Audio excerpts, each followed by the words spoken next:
Hello! In this video that I'm about to show you, I have constructed a string of book talks that focus on positive thinking that can be used in a home setting or a classroom setting.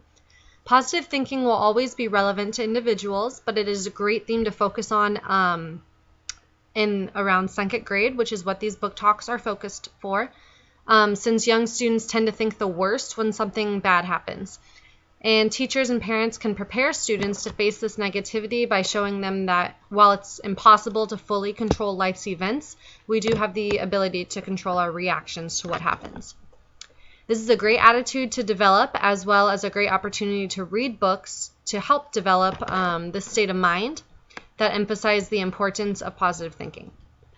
The books that I've selected are appropriate, like I said, for a second grade classroom, with one of these books being a read aloud only.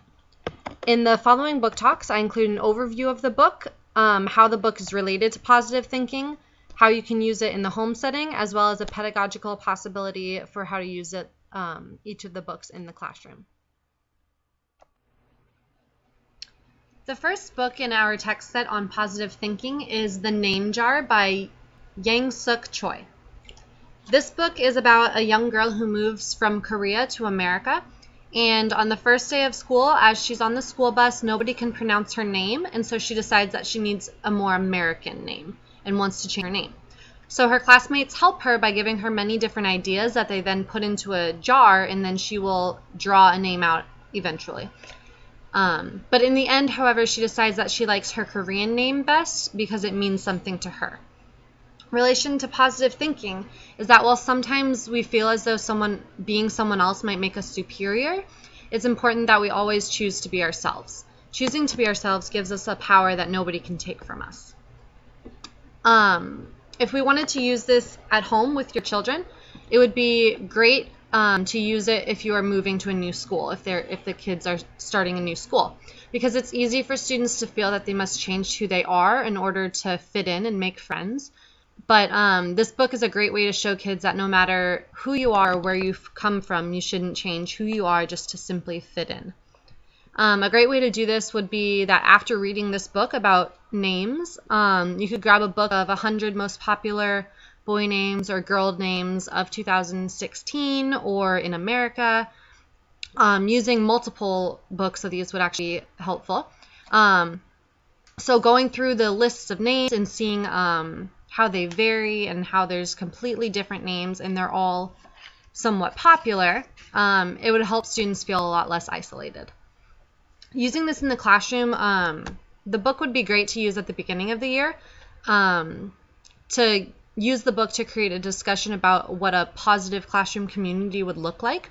This book, within the book, it does a great job of modeling and representing students who care for each other and respect each other.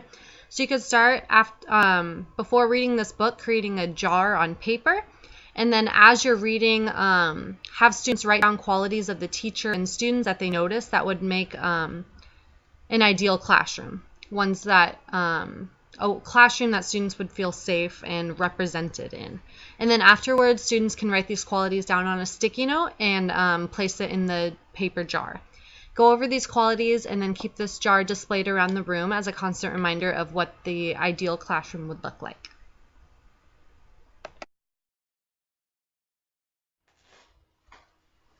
Our second book in the text set is Last Stop on Market Street by Matt de la Pena. This book is about a young boy who leaves church with his grandma, and while others drive off in cars, him and his grandma get on a bus to head to a soup kitchen to help volunteer. While on the bus, the young boy points out the many things that other people have, and he wonders why he doesn't have these things too. Luckily, every time he points something out, his grandma is there to guide him to see the beauty in what he does have and makes note that sometimes it's just harder to see. This book relates to positive thinking because while you might not always have the most stuff, it is possible to make the most out of what you do have. It's easy to look around you and point out the things that others have and wonder why you don't have access to these things as well. However, at the end of the day, it's important to acknowledge the many things that you do have. This book is a great stepping stone to use in the home setting because it can teach your children about appreciation. Having a conversation about what makes the boy in the story change from complaining about everything to appreciating everything he has. Ask the child if they have someone in their life that can help them see the beauty in most situations and help them to appreciate what they do have, like the boy in the story's grandma does. Using this book in the classroom setting, you can have students look for and identify themes within this book. There are tons of different themes, and many of them relate to appreciating what we have and not worrying about all the things that we want. Another theme is finding beauty in unexpected places.